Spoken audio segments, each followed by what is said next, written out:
ਸਭ ਤੋਂ ਪਹਿਲਾਂ ਸਾਰੀ ਸੰਗਤ ਨੂੰ ਜੈ ਭੀਮ ਜੈ ਭਾਰਤ। ਮੈਂ ਰਣਜੀਤ ਸਿੰਘ ਨੱਥੂ ਚੱਕ ਆਪ ਸਭ ਜੀ ਨਾਲ ਕੁਝ ਵਿਚਾਰ ਸਾਂਝੇ ਕਰਨੇ ਨੇ। ਕਿਰਪਾ ਕਰਕੇ ਥੋੜ੍ਹਾ ਜਿਹਾ ਸਮਾਂ ਜ਼ਰੂਰ ਦਿਓ।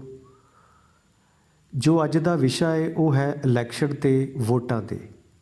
ਤੁਸੀਂ ਸਭ ਜਾਣਦੇ ਹੀ ਹੋ ਕਿ 2022 ਦੇ ਵਿੱਚ ਇਲੈਕਸ਼ਨ ਹੋਣ ਜਾ ਰਹੀ ਹੈ ਅਤੇ ਸਾਰੀਆਂ ਪਾਰਟੀਆਂ ਨੇ ਆਪਣੇ ਦਾਅ ਪੇਚ ਖੇਡਣੇ ਸ਼ੁਰੂ ਕਰ ਦਿੱਤੇ ਨੇ ਅਤੇ ਆਪਣੀ ਵੋਟ ਨੂੰ ਸਮਝਦਾਰੀ ਨਾਲ ਯੂਜ਼ ਕਰਿਓ, ਸਮਝਦਾਰੀ ਨਾਲ ਵਰਤਿਓ, ਕਿਉਂਕਿ ਵੋਟ ਕੋਈ ਕਾਗਜ਼ ਦੀ ਪਰਚੀ ਨਹੀਂ ਹੈ।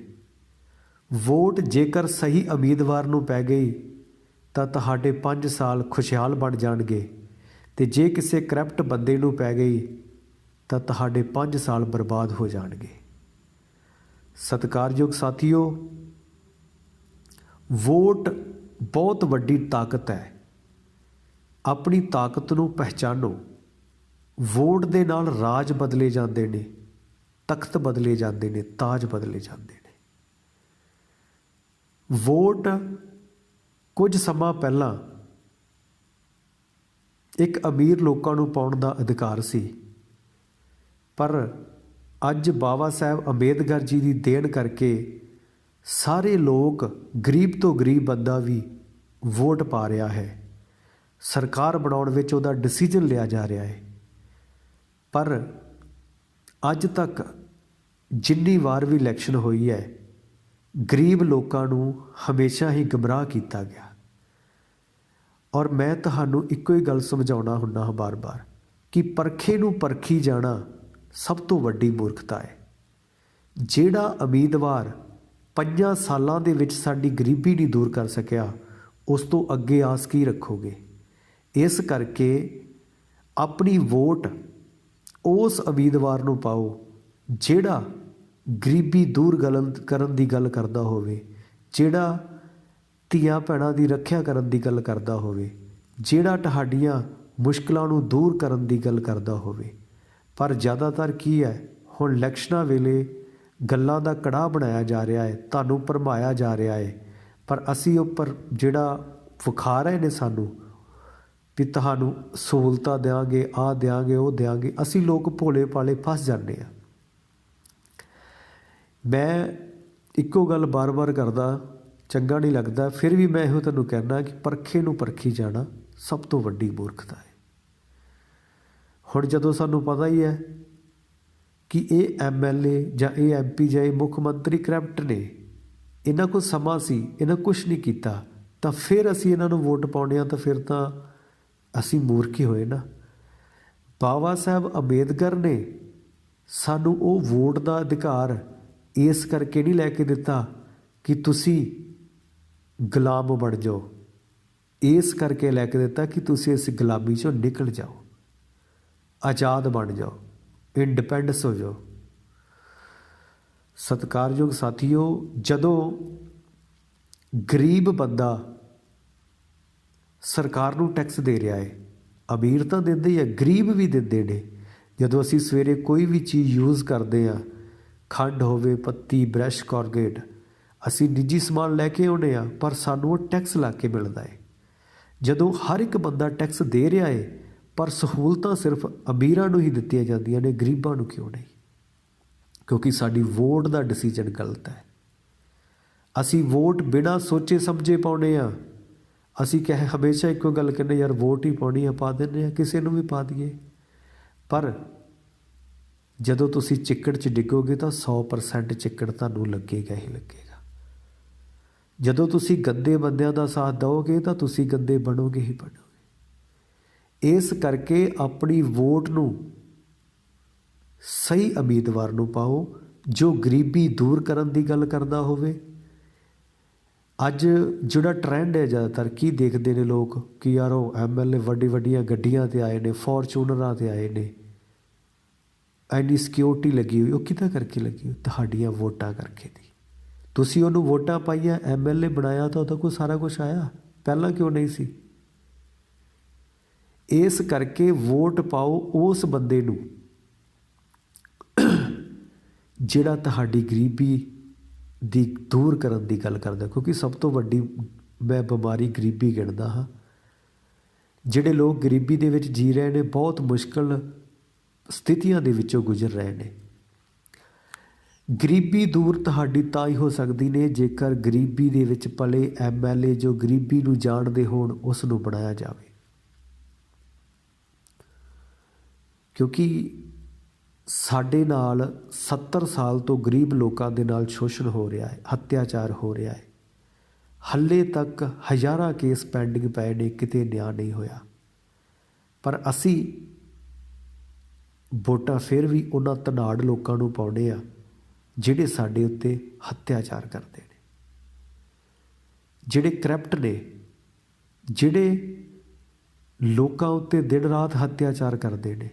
ਉਹ ਅਤਿਆਚਾਰ ਕਿਸੇ ਵੀ ਕਿਸਮ ਦਾ ਹੋ ਸਕਦਾ ਹੈ। ਸਤਿਕਾਰਯੋਗ ਸਾਥੀਓ, ਜਿਹੜੀ ਵੋਟ ਹੈ ਨਾ, ਉਹ ਬਾਬਾ ਸਾਹਿਬ ਅੰਬੇਦਕਰ ਜੀ ਨੇ ਬੜੇ ਔਖੇ ਤਰੀਕੇ ਨਾਲ ਤੁਹਾਨੂੰ ਲੈ ਕੇ ਦਿੱਤੀ ਹੈ। ਅਤੇ ਜੇਕਰ ਤੁਸੀਂ ਉਸ ਵੋਟ ਦਾ ਸਹੀ ਇਸਤੇਮਾਲ ਨਾ ਕੀਤਾ ਤਾਂ ਇੱਕ ਗੱਲ ਜ਼ਰੂਰ ਯਾਦ ਰੱਖਿਓ, ਤੁਸੀਂ ਤਾਂ ਗੁਲਾਮ ਹੀ ਗੁਲਾਮ ਹੋ, ਤੁਹਾਡੀਆਂ ਆਉਣ ਵਾਲੀਆਂ ਪੀੜ੍ਹੀਆਂ ਵੀ ਗੁਲਾਮ ਹੋ ਜਾਣਗੀਆਂ। ਕਿਉਂਕਿ ਕਿਸੇ ਇੱਕ ਸ਼ਾਹੂਪਤੀ ਮਹਾਰਾਜ ਜੀ ਹੋਏ ਨੇ, ਉਹਨਾਂ ਨੇ ਇੱਕ ਲੈਕਚਰ ਦੇ ਵਿੱਚ ਕਿਹਾ ਸੀ ਕਿ ਤੁਸੀਂ ਕਦੀ ਦੇਖਿਆ ਹੈ ਕਿ ਇੱਕ ਕਾਵਾਂ ਦੇ ਝੁੰਡ ਦਾ ਲੀਡਰ ਕੋਈ ਗਧਾ ਹੋਵੇ? ਤੁਸੀਂ ਕਦੀ ਦੇਖਿਆ ਹੈ ਕਿ ਇੱਕ ਮੱਝਾਂ ਗਾਵਾਂ ਦੇ ਝੁੰਡ ਦਾ ਲੀਡਰ ਕੋਈ ਪੰਛੀ ਹੋਵੇ, ਕਾਂ ਹੋਵੇ, ਚਿੜੀ ਹੋਵੇ? ਹਰ ਇੱਕ ਜਾਨਵਰ ਨੂੰ ਪਤਾ ਹੈ ਕਿ ਮੇਰਾ ਲੀਡਰ ਮੇਰੇ ਵਿੱਚੋਂ ਹੋਣਾ ਚਾਹੀਦਾ ਹੈ। ਪਰ ਕੀ ਹੋਇਆ? ਇੱਕ ਭੇਡਾਂ ਬੱਕਰੀਆਂ ਹੁੰਦੀਆਂ ਨੇ ਜਿਨ੍ਹਾਂ ਦਾ ਲੀਡਰ ਇੱਕ ਆਜੜੀ ਹੁੰਦਾ ਹੈ ਅਤੇ ਜਿਨ੍ਹਾਂ ਦੇ ਗਲੇ ਕਟਵਾਉਂਦਾ ਹੈ, ਜਿਹੜਾ ਉਹਨਾਂ ਦੇ ਗਲੇ ਕਟਵਾਉਂਦਾ ਹੈ। ਇਸ ਕਰਕੇ ਤੁਹਾਨੂੰ ਭੇਡਾਂ ਬੱਕਰੀਆਂ ਗਿਣਿਆ ਜਾਂਦਾ ਹੈ। 500 1000 ਦਾਰੂ ਅਤੇ ਪੀਣ ਵਾਲੇ ਸ਼ਰਾਬ ਲੋਕੋ, ਤੁਹਾਨੂੰ ਭੇਡਾਂ ਬੱਕਰੀਆਂ, ਕਿਉਂਕਿ ਤੁਹਾਡੇ ਗਲੇ 70 ਸਾਲ ਹੋ ਚੱਲੇ ਨੇ ਸਾਡੇ ਗਲੇ ਕੱਟੇ ਜਾਂਦਿਆਂ ਨੂੰ। ਕਿਉਂ ਕੱਟੇ ਜਾ ਰਹੇ ਨੇ? ਕਿਉਂਕਿ ਅਸੀਂ ਆਪਣਾ ਲੀਡਰ ਨਹੀਂ ਪੈਦਾ ਕਰਦੇ। ਜਦੋਂ ਅਸੀਂ ਆਪਣੇ ਵਿੱਚੋਂ ਆਪਣਾ ਲੀਡਰ ਜੋ ਗਰੀਬੀ ਬਾਰੇ ਜਾਣਦਾ ਹੋਵੇ, ਅਸੀਂ ਆਪਣੇ ਵਿੱਚੋਂ ਆਪਣਾ ਲੀਡਰ ਪੈਦਾ ਕਰ ਲਿਆ ਤਾਂ ਸਾਡੀ ਗਰੀਬੀ ਖਤਮ ਹੋ ਜਾਵੇਗੀ। ਸਤਿਕਾਰਯੋਗ ਸਾਥੀਓ, ਅੱਜ ਜਿੰਨੇ ਵੀ ਅਤਿਆਚਾਰ ਹੋ ਰਹੇ ਨੇ ਸਾਡੇ ਕਰਕੇ ਹੋ ਰਹੇ ਨੇ। ਆਪਣੀ ਗਰੀਬੀ ਨੂੰ ਖਤਮ ਕਰਨਾ ਹੈ ਜੇਕਰ, ਤਾਂ ਤੁਹਾਨੂੰ ਗਰੀਬਾਂ ਦੇ ਵਿੱਚੋਂ MLA ਚੁਣਨੇ ਪੈਣਗੇ। ਆਪਣੇ ਜਿਹੜੇ ਲੋਕ ਨੇ ਇਹਨਾਂ ਨੂੰ ਸਮਝਦਾਰ ਬਣਨਾ ਪਏਗਾ। ਜਦੋਂ ਸਰਕਾਰਾਂ ਵੱਲੋਂ ਹਮੇਸ਼ਾ ਹੀ ਸਹੂਲਤਾਂ ਆਉਂਦੀਆਂ ਨੇ ਦਿਖਾਵੇ ਲਈ, ਅਤੇ 5-7% ਮਿਲਦੀਆਂ ਨੇ ਉਹਨਾਂ ਦੇ ਖਾਸ ਲੋਕਾਂ ਨੂੰ, ਬਾਕੀ ਸਾਰੇ ਵਾਂਝੇ ਰਹਿ ਜਾਂਦੇ ਨੇ। ਮੈਂ ਬਹੁਤ ਸਾਰੇ ਪਿੰਡਾਂ ਦੇ ਵਿੱਚ ਘੁੰਮਿਆ ਹਾਂ, ਬਹੁਤ ਸਾਰੇ ਲੋਕ ਸਹੂਲਤਾਂ ਪੱਛੋਂ ਪਛੜੇ ਨੇ, ਪਰ ਸਰਕਾਰ ਕਹਿ ਰਹੀ ਹੈ ਕਿ ਅਸੀਂ ਘਰ ਸਾਰੀਆਂ ਸਹੂਲਤਾਂ ਪਹੁੰਚਾਈਆਂ ਨੇ। ਸਹੂਲਤਾਂ ਹਮੇਸ਼ਾ ਹੀ ਉਹਨਾਂ ਧਨਾੜ ਲੋਕਾਂ ਤੱਕ ਖਤਮ ਹੋ ਜਾਂਦੀਆਂ ਨੇ ਜਿਹੜੇ ਪਿੰਡਾਂ ਦੇ ਵਿੱਚ ਕੜੱਬ ਚੌਧਰੀ ਬੈਠੇ ਨੇ। ਉਹ ਗਰੀਬਾਂ ਤੱਕ ਸਹੂਲਤਾਂ ਨਹੀਂ ਪਹੁੰਚਣ ਦਿੰਦੇ, ਕਿਉਂਕਿ ਅਸੀਂ ਆਪਣੀ ਵੋਟ ਦਾ ਅਧਿਕਾਰ ਉਹਨਾਂ ਕੜੱਬ ਚੌਧਰੀਆਂ ਨੂੰ ਦਿੱਤਾ ਹੋਇਆ ਹੈ ਕਿ ਜਿੱਥੇ ਕਹੋਗੇ ਉੱਥੇ ਪਾ ਦਿਆਂਗੇ। ਇਸ ਕਰਕੇ ਉਹਨਾਂ ਤੋਂ ਆਪਣਾ ਅਧਿਕਾਰ ਛਡਾਓ, ਆਪਣਾ ਡਿਸੀਜ਼ਨ ਆਪ ਲਓ ਜੇ ਕੁਛ ਬਣਨਾ ਚਾਹੁੰਦੇ ਹੋ ਤਾਂ। ਜੇਕਰ ਤੁਸੀਂ ਆਪਣਾ ਡਿਸੀਜ਼ਨ ਖੁਦ ਨਾ ਲਿਆ, ਜਿੰਨਾ ਤੱਕ ਤੁਸੀਂ ਕਿਸੇ ਦੇ ਮੋਢੇ 'ਤੇ ਰੱਖ ਕੇ ਚਲਾਓਗੇ ਉਹਨਾਂ ਤੱਕ ਤੁਹਾਨੂੰ ਝੁਕਣਾ ਹੀ ਪਵੇਗਾ। ਜਿੱਦਾਂ ਤੁਸੀਂ ਆਪਣੇ ਹੱਥ 'ਚ ਫੜ ਕੇ ਚਲਾਓਗੇ ਉਸ ਦਿਨ ਤੁਸੀਂ ਇਸ ਦੇਸ਼ ਦੇ ਰਾਜੇ ਬਣ ਸਕਦੇ ਹੋ। ਮੈਂ ਅੱਜ ਦਾ ਵਿਸ਼ਾ ਸੀ ਜਿਹੜਾ ਉਹ ਹੈਗਾ ਸੀ ਇਲੈਕਸ਼ਨ 'ਤੇ। ਕੁਛ ਹੋਰ ਗੱਲਾਂ ਸਾਈਡ 'ਤੇ ਚਲੇ ਗਈਆਂ, ਪਰ ਫਿਰ ਵੀ ਮੈਂ ਇੱਕੋ ਗੱਲ ਕਹਿਣਾ ਕਿ ਵੋਟ ਇੱਕ ਉਹ ਹਥਿਆਰ ਆ ਜਿਹੜਾ ਤੁਹਾਡੇ ਕੋਲ ਹੈ, ਜਿਹਨਾਂ ਨਾਲ ਤੁਸੀਂ ਆਪਣੀਆਂ ਮੁਸ਼ਕਿਲਾਂ ਨੂੰ ਖਤਮ ਕਰ ਸਕਦੇ ਹੋ। ਕਿਉਂਕਿ ਜਦੋਂ ਕੈਂਡੀਡੇਟ MLA ਚੰਗਾ ਹੋਵੇਗਾ ਤਾਂ ਤੁਹਾਡੀਆਂ ਮੁਸ਼ਕਿਲਾਂ ਵੀ ਬਹੁਤ ਜਲਦੀ ਹੀ ਖਤਮ ਹੋ ਜਾਣਗੀਆਂ। ਹੁਣ ਜਿਵੇਂ ਦੇਖਿਆ ਜਾਵੇ, ਆਮ ਸਰਕਾਰ, ਚਾਹੇ ਤੁਸੀਂ ਕਿਸੇ ਵੀ ਮੁੱਖ ਮੰਤਰੀ ਨੂੰ ਸੁਣ ਲਓ, ਕਿਸੇ ਵੀ MLA ਨੂੰ ਸੁਣ ਲਓ, ਉਹ ਕੀ ਕਹਿਣਗੇ? ਅਸੀਂ ਵੱਡੇ ਵੱਡੇ ਬ੍ਰਿਜ ਬਣਾ ਦਿੱਤੇ, ਅਸੀਂ ਵੱਡੇ ਵੱਡੇ ਕਾਲਜ ਬਣਾਤੇ, ਅਸੀਂ ਵੱਡੀਆਂ ਵੱਡੀਆਂ ਯੂਨੀਵਰਸਿਟੀਆਂ ਬਣਾਤੀਆਂ, ਅਸੀਂ ਵੱਡੇ ਵੱਡੇ ਜਿਹੜੇ ਰੋਡ ਬਣਾਤੇ, ਹੈ ਨਾ। ਇੱਦਾਂ ਦੇ ਬਿਆਨ ਤੁਹਾਡੇ, ਅਸੀਂ ਥਰਮ ਪਲਾਟ ਲਾਤੇ, ਅਸੀਂ ਉਹ ਕਰਤਾ। ਪਰ ਉਹਨਾਂ ਸਾਰੀਆਂ ਚੀਜ਼ਾਂ ਦਾ ਫਾਇਦਾ ਕਿਹਨੂੰ ਮਿਲਿਆ? ਗਰੀਬ ਨੂੰ ਮਿਲ ਰਿਹਾ ਕਿ ਅਮੀਰ ਨੂੰ ਮਿਲ ਰਿਹਾ?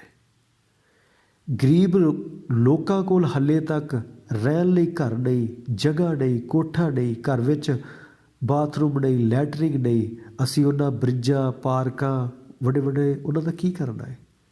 ਸਭ ਤੋਂ ਪਹਿਲਾਂ ਤਾਂ ਇਨਸਾਨ ਨੂੰ ਜ਼ਰੂਰਤ ਹੈ ਨਾ ਉਹਦੀ ਨਿੱਜੀ ਲੋੜਾਂ ਦੀ। ਸਭ ਤੋਂ ਪਹਿਲਾਂ ਨਿੱਜੀ ਘਰ ਰੱਖੀਏ, ਘਰ ਚਾਹੀਦਾ ਹੈ, ਘਰ ਦੇ ਵਿੱਚ ਲੈਟਰਿੰਗ ਬਾਥਰੂਮ ਚਾਹੀਦੀ ਹੈ, ਰਾਸ਼ਨ ਚਾਹੀਦਾ ਹੈ। ਇਹ ਸਹੂਲਤਾਂ ਹਾਲੇ ਤੱਕ ਸਰਕਾਰ ਸਾਡੇ ਤੋਂ ਪਹੁੰਚਾ ਨਹੀਂ ਸਕੀ, ਕਿਉਂਕਿ ਉਹਨਾਂ ਨੂੰ ਉਹ ਤੁਹਾਨੂੰ ਦਿਖਾਉਂਦੇ ਨੇ ਟੀਵੀਆਂ ਉੱਤੇ ਇੰਨੇ ਲੱਖ ਲੋਕਾਂ ਨੂੰ ਫਲਾਨੀ ਚੀਜ਼ ਦੇ ਦਿੱਤੀ, ਪਰ ਮਿਲੀ ਕਿਹਨੂੰ? ਉਹਨਾਂ ਦੇ ਖਾਸ ਬੰਦਿਆਂ ਨੂੰ। ਮੈਂ ਹਮੇਸ਼ਾ ਹੀ ਕਹਿੰਦਾ ਹੈ ਕਿ ਵੋਟ ਦਾ ਇਸਤੇਮਾਲ ਸਹੀ ਤਰੀਕੇ ਨਾਲ ਕਰੋ।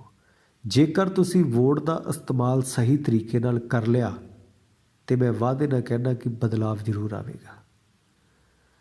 ਜਿਹੜਾ ਬੰਦਾ ਕਰਪਟ ਹੈ, ਜਿਹੜਾ ਬੰਦਾ 5 ਸਾਲਾਂ 'ਚ ਕੁਛ ਨਹੀਂ ਕਰ ਸਕਿਆ, ਉਸ ਨੂੰ ਵੋਟ ਪਾਉਣ ਦੀ ਕੋਸ਼ਿਸ਼ ਕਰਨੀ ਸਭ ਤੋਂ ਵੱਡੀ ਤੁਹਾਡੀ ਮੂਰਖਤਾ ਹੈ। ਬਾਕੀ ਤੁਸੀਂ ਸਾਰੇ ਸਮਝਦਾਰ ਲੋਕ ਹੋ ਅਤੇ ਸਮਝਦਾਰੀ ਨਾਲ ਯੂਜ਼ ਕਰੋਗੇ। ਇਸ ਵਾਰ ਮੈਂ ਤਾਂ ਇਹੋ ਅਪੀਲ ਕਰੂੰਗਾ ਕਿ ਇਹਨਾਂ ਸਾਰੀਆਂ ਪਾਰਟੀਆਂ ਨੂੰ ਛੱਡ ਕੇ ਕਿਸੇ ਵਧੀਆ ਉਮੀਦਵਾਰ ਨੂੰ ਵੋਟ ਪਾਈਏ, ਜਿਹੜਾ ਸਾਡੇ ਮੁਸ਼ਕਿਲਾਂ ਨੂੰ ਸਮਝ ਸਕੇ, ਸਾਡੀਆਂ ਲੋੜਾਂ ਨੂੰ ਸਮਝ ਸਕੇ। ਅੱਜ ਕੱਲ੍ਹ ਸਭ ਤੋਂ ਵੱਡੀ ਜਿਹੜੀ ਮੁਸ਼ਕਿਲ ਹੈ ਉਹ ਕੀ ਹੈ ਕਿ ਮੈਂ ਬਹੁਤ ਸਾਰਾ ਦੇਖਿਆ, ਕਈਆਂ ਕੋਲ ਜਗ੍ਹਾ ਹੀ ਨਹੀਂ ਹੈ ਰਹਿਣ ਵਾਸਤੇ। ਕਈਆਂ ਕੋਲ ਜਗ੍ਹਾ ਹੈ 1-2 ਮਰਲਾ, ਉਹਨਾਂ ਕੋਲ ਕਮਰਾ ਨਹੀਂ ਹੈ। ਜੇ ਕਿਸੇ ਕੋਲ ਕਮਰਾ ਹੈ ਤਾਂ ਉਹਨਾਂ ਕੋਲ ਬਾਥਰੂਮ, ਫਲੱਸ਼ ਜਾਂ ਕਿਸੇ ਦੀ ਸਹੂਲਤ ਨਹੀਂ ਹੈ। ਅੱਜ ਲੋਕ ਕਰਜ਼ੇ ਥੱਲੇ ਦੱਬੇ ਪਏ ਨੇ, ਅਤੇ ਜਿਹੜੇ ਧਨਾੜ ਲੋਕ ਨੇ, ਜਿਨ੍ਹਾਂ ਸਰਕਾਰਾਂ ਚਲਾ ਰਹੇ ਨੇ, ਉਹ ਕਹਿ ਰਹੇ ਨੇ ਕਿ ਸਾਡੇ ਏਰੀਏ 'ਚੋਂ ਗਰੀਬੀ ਖਤਮ ਹੋ ਰਹੀ ਹੈ। ਇਹ ਨਹੀਂ ਸਮਝ ਆ ਰਹੀ ਕਿ ਗਰੀਬੀ ਖਤਮ ਹੋ ਰਹੀ ਹੈ ਕਿ ਵੱਧ ਰਹੀ ਹੈ। ਇੱਕ ਬੰਦੇ ਦਾ ਇੱਕ ਰੁੱਖ ਹੁੰਦਾ, ਵੇਖਣ ਨੂੰ ਬਾਹਰੋਂ ਸੋਹਣਾ ਲੱਗਦਾ ਹੈ, ਪਰ ਅੰਦਰੋਂ ਸਾਰਾ ਉਹ ਖੋਖਲਾ ਹੋਇਆ ਹੁੰਦਾ ਹੈ। ਇਹ ਕਰਕੇ ਅੱਜ ਲੋਕਾਂ ਦੀ ਕੰਡੀਸ਼ਨ ਇਹ ਹੈ, ਕੋਈ ਕਰਜ਼ੇ ਦੇ ਬੋਝ ਥੱਲੇ ਨੱਪਿਆ ਪਿਆ ਹੈ, ਕੋਈ ਕਿਸੇ ਕੰਡੀਸ਼ਨ ਥੱਲੇ ਨੱਪਿਆ ਪਿਆ ਹੈ। ਇਸ ਕਰਕੇ ਜਦੋਂ ਬੰਦਾ ਆਪਣੀ ਜਦੋਂ ਵੀ ਕਿਸੇ ਮੁਸ਼ਕਿਲ ਦੇ ਵਿੱਚ ਆਉਂਦਾ ਹੈ ਤਾਂ ਉਹਦੀ ਮਦਦ ਲਈ ਸਰਕਾਰ ਤਿਆਰ ਹੋਣੀ ਚਾਹੀਦੀ ਹੈ।